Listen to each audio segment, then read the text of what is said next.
We're all familiar with the guiding principles of the NHS, that healthcare should be free at the point of delivery and available to all.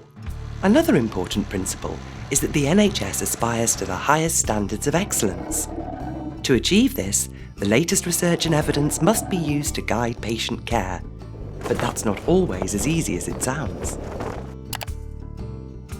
In the digital age, we are collecting more and more data from patients. This information is used in the care of an individual, but it could also be learnt from and better used to improve standards of care for all patients. Take Sid, for example. Sid has a heart condition and visits a healthcare professional every 6 months for a checkup. The healthcare professional records lots of information. If Sid's data is combined with the data collected from lots of other patients, it brings new possibilities for optimising healthcare. Researchers can analyse large data sets to look for patterns that may improve our understanding of diseases. In this way, care can be improved for all patients, including Sid. But a lot of data that is routinely collected is not fully used for learning in this way. Clinicians are busy doing clinical work, and research has been separated from practice so much that the two areas don't always talk to each other well. Research focuses very heavily on asking individuals for consent to use their data in specific ways, but this is not always possible in practice.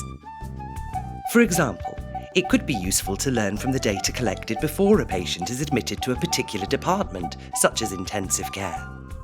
But when these patients first entered the hospital, we would not have known how their care might progress, so would not have asked for consent to learn from the data before their admission into intensive care.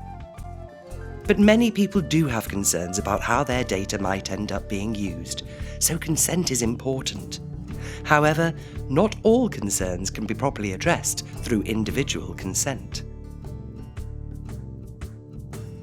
The current process puts the burden of judging the costs and benefits of using data on individuals, who must make judgments based on reading long texts, often full of legal jargon, and the bigger picture might be lost.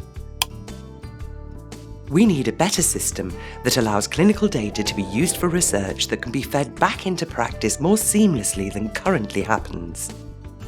This will help to ensure that care is of the highest standards of excellence.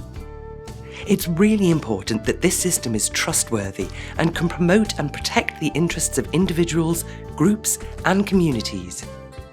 To be able to develop this system democratically, we need lots of people to contribute and tell us about their concerns, experiences, and hopes for the future. We would be very interested in hearing your thoughts on this. For more information about how you can contribute, please contact us. Clinical Ethics and Law Southampton, CELS@sutton.ac.uk.